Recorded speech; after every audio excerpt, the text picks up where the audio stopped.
This little microbe that you're seeing on your screen is a rotifer. It's one of the more complicated and interesting microbes that you're going to see.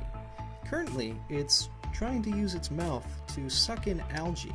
You can tell what it's been eating by the color of its stomach.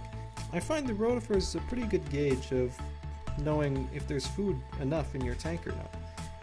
One of the best ways to keep plant life alive in your sample jars is by ensuring that it's in view of sunlight.